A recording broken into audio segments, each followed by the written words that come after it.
give a general answer, and I'll think of my sort of library of cases. Meanwhile. Yeah, so the value stream is more of almost of a portfolio management technique. But what we see is that the value stream, or the chain of events, if you will, can also be expressed through journeys. And if you use the perspective of the customer, because journeys are just the tool that we all like to use to say, these are the steps people go through one by one. These are the things that we as the organization do to make it possible. And here's the opportunities for innovation. It's as simple as that, right? From journey to opportunity, and then think about the solutions we want to bring in. Way more nuanced, otherwise we wouldn't be sitting here. But you can say like a bunch of journeys together, or a structure of journeys together, defines the entire value stream, including the existing solutions, including the existing teams working on these, and the priorities that we have, and the opportunities or the problems that we have acknowledged from our customers. So I think this is a matter of structuring with what you already are familiar. And this is also key.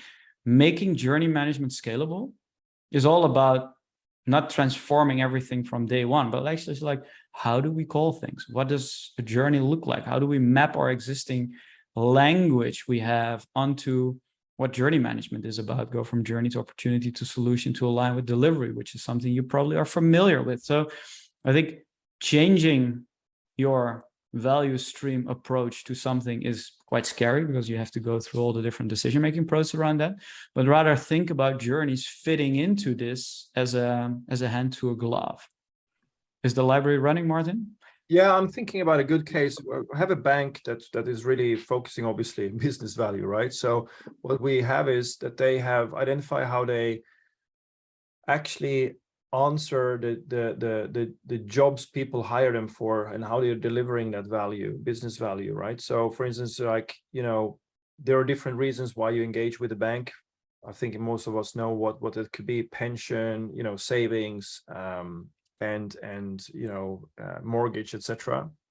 Of course, then you have B2B, B2C, and so forth. But what they understood was, like, we are offering a big product portfolio of delivering business value to our customers. But then if we understand what intersection of those values actually are, and how we wrap it, how we communicate it, and how we offer those back to our customers based on the experience they have with us, they were better able to design what value they actually deliver. And by structuring everything around need state, so the reason why are people engaging with us in the first place, rather than thinking about it in a vertical kind of fashion, a lot of information was suddenly revealed and unlocked to them.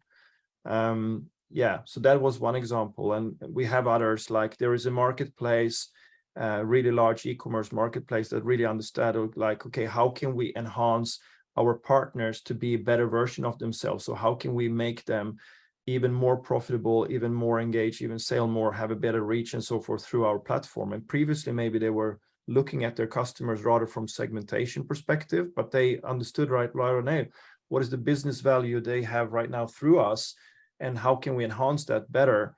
And by focusing on that, rather, also not maybe per se journey, but rather more looking at it from value added way, and what are their potentials, they were unlocking business value both for themselves and for their customers and partners in a totally new way as well, by actually structuring everything in a journey management fashion. So maybe a little bit vague, but those are two good examples that I can think of. I like that a lot. And it also makes sense to your point that having a CXO or CCO or even the CEO buy into your journey management vision, if you can connect it to your business value streams, which is a defined concept, you just have a better chance of succeeding, because it's the same thing for different ways of doing things.